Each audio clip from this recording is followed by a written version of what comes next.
Masaya ako na naging kayo na ni Via. At least sigurado ako nasa tama siyang kamay. Sigurado yan pa. Wala nang bawi yan. Oo, seryoso ako. Masaya ako na ikaw ang lalaking minahal niya. At kahit kailan, hindi mo siya iniwan. Kaya maraming salamat at mahal mo ang aming Via. Lagi ko naman sinasabi dati, Papa. Swerte po ako kay Via.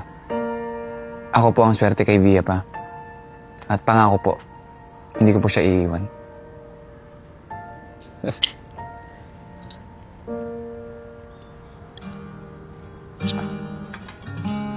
Ba talaga itong binili mo?